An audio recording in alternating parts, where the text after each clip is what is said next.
Kalau ngomongin soal ekonomi, itu kan prinsipnya dasar ya bahwa orang akan berusaha untuk mendapatkan keuntungan sebesar-besarnya dengan biaya sekecil-kecilnya gitu ya. Nah, tapi banyak banget bukti yang akhirnya ya teori behavioral economic, behavioral science menunjukkan bahwa manusia nggak serasional itu gitu kan. Jadi orang ternyata secara tidak sadar seringkali memilih sesuatu yang tidak paling menguntungkan buat dia gitu. Nah, dan hal-hal kayak gini sering banget dimanfaatkan oleh pebisnis gitu ya. Dan termasuk bagaimana konsumen menghargai uang ketika sudah dirubah bentuknya atau currency-nya atau satuannya atau mata uangnya ya. Banyak banget agak tricky karena di satu sisi bisa bikin keterikatan disayang-sayang ketika dirubah, tapi di sisi lain bisa jadi bikin lebih boros gitu ya. Contohnya apa sih nih kok mengawang-awang? Nah, sebelum saya lanjut, video ini dan video-video saya sebelumnya sesudahnya itu selalu tentang potongan kecil-kecil dari buku saya Brain and Brand. Jadi kalau mau dapat ya dapat catatan lengkapnya bisa dibeli di e-commerce, Tokopedia, Shopee, linknya ada di caption sama di akhir frame paling akhir dari video ini gitu ya. Silakan dicari. Nah, balik lagi soal tadi ngomongin marketing currency, apa sih gitu loh. Contohnya apa sih marketing currency itu? Contohnya loyalty point. Loyalty point itu kan kita melakukan sesuatu terus habis itu kita dapat poin loyalty gitu ya. Terus kita mulai menyayang-nyayang dan dikumpulin terus, dihargain dan bikin kita punya alasan untuk belanja lagi karena supaya dapat poin gitu ya. Jadi agak dilema gitu karena di sisi lain di sisi lain kita keluar uang jadi lebih boros karena jadi lebih sering belanja untuk sesuatu yang sebenarnya nilainya lebih kecil karena namanya loyalty point itu kan pasti lebih kecil ya. Dengan kalau misalnya kita belanja 100.000, loyalty-nya paling cuma misalnya dapat 1 poin gitu ya. Nah, 1 poin itu nanti begitu ditukar itu nilainya misalnya cuma ya paling banyak juga cuma 1.000 gitu kan. Loyalty point itu biasanya 1% gitu ya. Atau bahkan kurang 0,0%. Nah, bentuknya apa? Contohnya adalah frequent flyer. Kalau banyak airline yang punya frequent flyer, shopping mall juga sekarang udah banyak punya loyalty point gitu kan. Retail juga punya, department store, swalayan segala macam, kartu kredit juga sama gitu kan. Jadi itu sebenarnya uang kita juga gitu, terus cuma dirubah bentuknya. Loyalty point itu kan diambil dari uang yang kita belanjain gitu, tapi terus habis itu bisa memotivasi kita untuk belanja lagi supaya apa? Supaya dapat poin dan lain sebagainya gitu. Jadi lumayan tricky, termasuk ya tadi gitu kan. Kita mau terbang pakai airline lain terus habis itu wah sayang soalnya si loyalty point saya yang itu udah banyak gitu kan, airline yang ini udah deh saya terbangin aja, padahal airline ini lebih mahal dibanding yang sebelah gitu ya. Karena itu tadi, karena ya kita udah sebegitu keterikatannya sama bentuk currency lain dari uang kita, padahal itu kita juga yang bayar. Jadi itu bukti bahwa sebenarnya kita nggak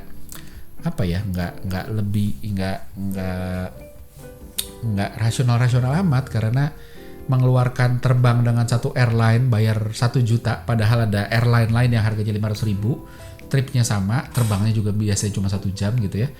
Terus habis itu karena kita dapat poin kita memilih terbang dengan yang 1 juta gitu. Nah cuma kenapa bisa begitu? Karena loyalty point ini juga bukan sekedar kasih nilai monetary gitu ya, tapi juga nilai sosial gitu kan. Ada consumer tiering. Kalau kayak frequent flyer gitu ya, ada yang blue, ada yang silver, ada yang gold, ada yang platinum, dan orang bangga banget kalau punya punya yang gold, punya platinum gitu kan. Check in bisa dapat prioritas, boarding dapat prioritas gitu ya, gengsinya juga lebih keren gitu. Jadi ngumpulin loyalty point ini bukan cuma sekedar monetary gitu ya. Jadi balik lagi, teori tentang ekonomi tadi terbantahkan karena ternyata orang nggak segitu rasional gitu kan. Dan bahkan walaupun itu tidak mencerminkan kekayaan, bukan berarti kan orang yang frequent flyernya udah platinum gitu, oh dia lebih kaya dibanding yang masih belum tentu. Bisa dia banyak terbang karena memang bisnis trip dibayarin kantor gitu, tapi gengsinya tetap dipertahankan gitu. Nah, jadi tricky. Contoh lain apa? Contoh lain misalnya e-money sama e-wallet gitu ya. Kenapa sih nggak mau masukin uang banyak ke dalam padahal ini masih sama-sama rupiah ya. Kalau kita top up ke e-money, e-wallet itu kan sama-sama rupiah. Uang 100.000 masuk ke sana jadi 100.000. Lain sama loyalty point yang tadi ya, kalau frequent flyer uang 100.000 cuma jadi berapa. Nah, orang punya kebiasaan baru isi, baru top up kalau pakainya udah habis, dan kalau udah mau pakai gitu kan. Padahal sama-sama uang, konversinya 1:1 gitu kan.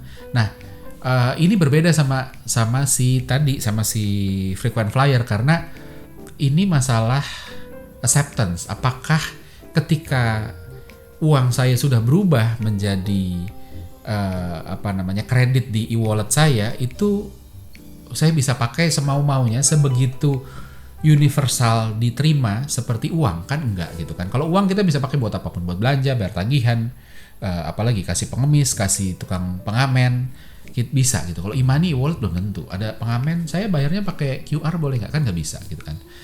Itu tadi gitu, ekosistemnya belum diterima. Jadi sama-sama uang tapi ya nggak diterima karena tadi belum, acceptance-nya belum ada. Jadi kayak kita punya uang banyak di satu negara, tapi mata uang yang tidak diterima di negara itu, jadi ya kekayaan kita nggak jadi apa-apa. Nah, terus contoh lain lagi, ini lebih menarik lagi, itu kasino chip.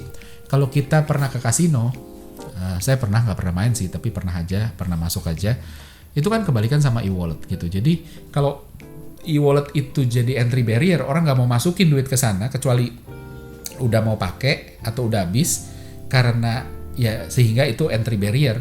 Kalau kasino itu begitu kita datang, kan kita mainnya nggak pakai duit, maksudnya nggak uang kita tenteng-tenteng, ayo deh saya pasang nih uang 100.000, kan nggak. Tapi kita ke ke kasir dulu, uangnya ditukar dulu dalam chip kepingan-kepingan begitu yang ada nilainya berapa. Nah, itu justru dijadikan exit barrier. Kalau uangnya udah berbentuk chip, itu jadi exit barrier. Orang jadi jadi mikir, wah ini harus saya habiskan karena udah pindah. Nah, uangnya masih sama, uang kita, dan ini ditukar balik pun masih bisa gitu. Karena kan kalau kita menang di kasino ya menangnya dapat dalam bentuk chip gitu. Jadi ketika kita ke kasir nggak tahu ini uang yang kita terima tadi atau uang yang hasil kemenangan gitu. Kalau kita tukar mah nggak bakal ditanya. Oh ya udah, tukar ya udah. Jadi sebenarnya kita bisa stop aja deh, balikin lagi deh gitu ya. Tapi karena ada proses, orang jadi udahlah, males lah, repot lah, itu satu. Kedua, ada namanya sunk cost fallacy. Sunk cost fallacy itu adalah ketika uangnya sudah di-convert dalam bentuk chip, itu kita sudah menganggap itu sebagai biaya yang hilang gitu kan. Jadi kita akan punya kecenderungan untuk untuk dihabisin gitu loh, untuk nggak ditukar balik ke rupiah, walaupun bisa tapi kita enggak. Jadi ini create exit barrier. Jadi kasino chip itu merubah rupiah yang sama sehingga kita jadi punya exit barrier untuk nggak balik lagi. Bayangin kalau orang nggak perlu pakai chip, datang ke kasino, masuk aja ngeloyor, bawa uang, misalnya uang 100.000 segepok, ya udah mau pasang, di sini nih taro, mau pasang sini taro. Kita bisa punya karena bentuknya masih sama uang yang kita pakai belanja di luar, kita bisa berhenti kapanpun dengan mudah. Udah deh, berhenti deh, sayang nih uangnya, mendingan saya pakai di tempat lain kalau kalah gitu ya. Kalau chip, begitu kalah kita merasa bahwa ini udah keluar, toh udah saya beliin chip, walaupun chip ini bisa dibalikin, tapi ya tetap lagi udahlah, udah keluar, jadi dihabisin aja. Jadi itu tadi. Nah, chip ini juga sebenarnya eliminate pain of paying gitu ya. Ketika kalau dalam bentuk uang fisik, setiap kali kalah, setiap kali kita bayar, kita ngerasa ada pain, uangnya berkurang. Ketika itu sudah di-convert dalam bentuk chip, setiap kita kalah, setiap kita ngasih chip, walaupun tetap sama sakitnya gitu, sama-sama sakit gitu maksudnya, tapi tidak sebegitu menyakitkan ketimbang uang dalam bentuk fisik yang berpindah tangan. Jadi itu tadi memang unik banget ya, dan manusia gitu ya. Jadi luar biasa tricky. Nah, ada lagi nih yang paling ngeri, dan ini nggak semua orang sih, tapi banyak banget lah, kita familiar banget.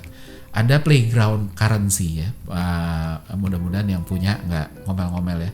Playground currency apa sih? Kalau di mall-mall tuh kan ada tempat bermain anak ya, macem-macem, ada yang ya mainannya macem-macem, ada yang mobil balap, ada yang tembak-tembakan, ada yang cuma sekedar mencet, jatuhin bola, terus dapat di mana, terus habis itu dari apapun itu kita dapat tiketnya gitu kan. Nah, kita top up, saya mau isi dong, mainnya harus pakai kartu. Nah, itu sama, itu juga marketing currency. Uang rupiah ditukar ke dalam kredit dalam bentuk kartu, nilainya biasanya 1:1 gitu. Jadi kalau kita saya top up 100.000, ya udah saya punya balance 100.000. Nah, padahal kan kita mikir kenapa sih harus dirubah dalam bentuk ini, kenapa nggak uang? Ya secara teknis kita bisa bilang iya karena mesinnya masa terima uang, nggak bisa dong. Jadi maunya di convert ke kartu supaya operasional kayak gitu. Tapi bukan cuma itu gitu kan. Nah, trikinya adalah atau jebakannya adalah ada 3 nilai tukar sebenarnya di Playground currency ini. Pertama di depan. Ketika kita top up, kita ngerubah rupiah ke kredit di dalam kartu ya supaya kita bisa main. Orang-orang ada yang bermain brand-brand ini yang service provider ini, tempat pemilik Playground ini biasanya main dengan ngomong bonus. Lagi ada bonus nih gitu kan, bonusnya 100%. Bayangin bonus 100% itu cukup bikin otak kita bingung karena bonus 100% tuh maksudnya apa? Kita tidak familiar, otak kita tuh nggak familiar dengan kata bonus gitu. Tapi kita familiar dengan persen. Dan persen itu asosiasinya dengan diskon. Jadi bonus 100%, otak kita itu kalau kita belum pengalaman dan nggak perhitungan banget ya, otak kita menganggapnya wah ini menang besar karena bonus 100% itu seolah-olah tuh diskon 100%. Padahal enggak. Bonus 100% itu sebenarnya cuma diskon 50% gitu ya. Jadi kalau tadi 100.000 bonus 100% isi 50.000, bonus 100% tuh artinya dapat 100.000 kan gitu ya. Nah, itu konversi pertama. Konversi kedua adalah ini bagian tricky pertama. Berapapun kredit yang di depan, ngisi 50.000 dapat 100.000 gitu ya. Termasuk bonus gitu ya. Kalau harga permainannya setiap kali gesek kan kita bayar, kepotong kredit gitu ya. Kalau harga permainannya dinaikin kan sebenarnya sama aja gitu. Misalnya tadinya isinya kalau tanpa bonus ya isi 50.000 dapat 50.000, terus habis itu mainnya misalnya satu permainan harganya 5.000. Berarti dengan ngisi 50.000 kita bisa 10 kali main. Nah, ketika dikasih bonus, saya kasih bonus 100%, itu gimmick, itu marketing gimmick. Ngisi 50.000 dapat 100.000. Wah, kita senang, ayo masuk. Permasalahannya kita nggak pernah ngapalin sekali gesek tuh berapa? Sekali gesek di satu permainan gitu ya. Itu kita nggak pernah ngapalin. Jadi, kalau dikasih bonus 100%, tapi harga permainan di dalamnya dinaikin 100% juga. Jadi sama aja kita nggak dapat bonus. Ngisi 50.000 dapatnya 100.000, begitu main yang tadinya satu gesek permainan itu 5.000 naik jadi 10.000. Berarti uang 100.000 per gesek 10.000 dapatnya 10, sama 10, sama 50.000 dan 5.000 tadi. Jadi trikinya di sana dan banyak orang yang tidak sadar karena orang nggak ngapalin sekali gesek itu berapa. Orang ngapalin bonus di depannya berapa dan itu menjebak sekali, itu bahaya banget gitu dan ya tricky gitu ya. Nah, terus abis itu yang ketiga adalah di belakang. Ketika kita main gitu ya, terus habis itu dapat tiket gitu. Nah, sama, tiket kan juga sama gitu ya. Tiketnya ini kan bisa ditukar macam-macam ya. Nanti kita bisa tukar coklat, bisa tukar mobil-mobilan, tukar sisir, tukar apapun itulah gitu ya. Masalahnya adalah konsumen juga nggak ingat. Satu tiket itu bisa ditukar berapa? Atau 10 tiket, atau 100 tiket, atau 500 tiket itu bisa ditukar apa sih? Gitu. Jadi kalau konversi di sininya itu dimainin juga, itu kita juga nggak tahu gitu. Contoh misalnya tadinya tadinya itu 100 tiket bisa ditukar coklat gitu ya. Terus habis itu sekarang dibikin untuk bisa nuker coklat yang sama itu harus 500 tiket. Artinya sebenarnya ya sudah, kita nggak lebih untung dan itu orang nggak pernah ngapalin. Tiket itu bisa ditukar apa, orang nggak ngapalin gitu ya. Jadi triknya macam-macam, termasuk ya kalau mau bikin orang seneng ngerasa menang banyak, tiketnya dibanyakin. Misalnya dapat skor, kalau skor sempurnanya 100 gitu satu permainan, terus dia dapat skor 50, tadinya cuma dapat 5 tiket, kasih aja 50 tiket. Dia akan wah dapat 50 tiket gitu ya. Tapi tadinya 5 tiket bisa ditukar coklat kecil, coklat payung.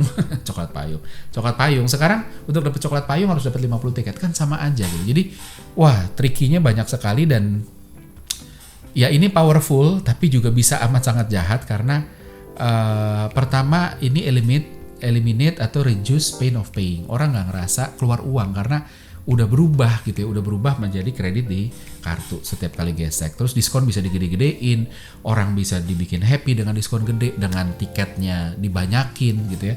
Tapi padahal sebenarnya bisa sama aja ketika konversi di ujungnya itu mengoffset, yang di sini dinaikin, di sini harganya diturunin di depan sehingga dapatnya banyak, tapi di sini untuk geseknya dinaikin, terus di ujungnya juga dinaikin konversi per tiketnya. Jadi trikinya banyak banget dan bahayanya kalau sebagai konsumen ya, itu konversinya bisa dirubah sewaktu-waktu tanpa perlu dikasih tahu ke orang. Jadi ya terserah punya dia gitu kan, dan itu. Nah, ini trik yang bahaya. Nah, ujung-ujungnya brand opportunity-nya apa sih gitu ya. Pertama bisa digunakan, balik lagi selalu bisa digunakan, dan kasusnya berhasil gitu ya. Kita bisa belajar lah dari ya, coba main deh ke tempat-tempat permainan anak gitu ya.